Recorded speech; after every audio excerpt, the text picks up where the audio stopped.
Hey everyone, welcome to the Gaming X. Today we're going to be taking a look at the fall on the Nintendo Switch. Now weirdly, we've already actually had the Fall 2 Unbound appear on the eShop back some months ago, but now we finally get the chance to revisit the original and what kicked off this unique sci-fi franchise. But the question remains, is this worth picking up if you've already played the sequel, or is it simply more of the same? Well, that's what we're here to find out. Now, before we do jump in, if you are new here, then consider hitting subscribe. It truly helps the channel, and we have a ton of Switch reviews, news and giveaways coming up. Let's jump in.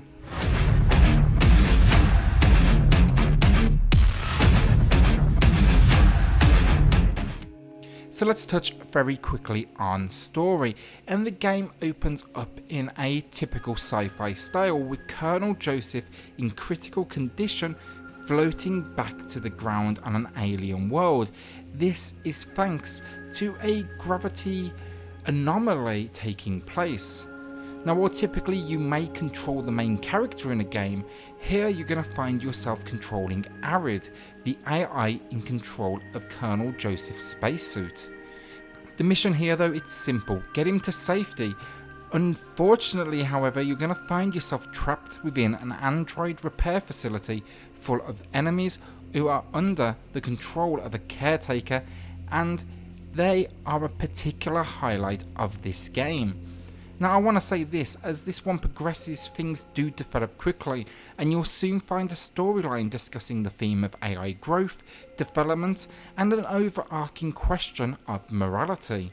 Now, if you have played the sequel, there's no doubt it will impact the storyline presented here, but it's still fantastic, and quite honestly, the writings at a much higher level in this original game.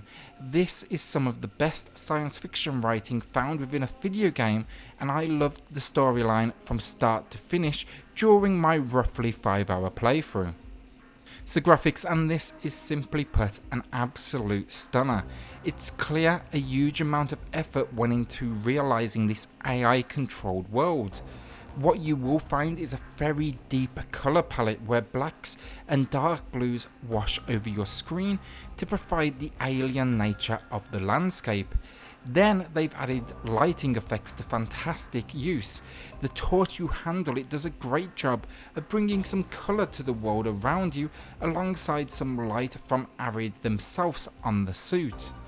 The main character here is for the majority portrayed in a silhouette form, and it works perfectly to establish the tone and the intensity this game demands. Finally, the backgrounds, and these again are just simply beautiful environments. They bring the low detail but stylistic foregrounds to life. My only downside and warning here would be the brightness. It can be a very dark game to points of literally seeing nothing, so get ready to turn off all the lights around you to enjoy this one. So gameplay, and if you've played the sequel you may remember a pretty decent amount of combat. Let me warn you regarding this first game, combat takes a back seat here and it makes up a very small part of the game. This is, by genre standards, a puzzle game, and a somewhat challenging one at that, with some combat included.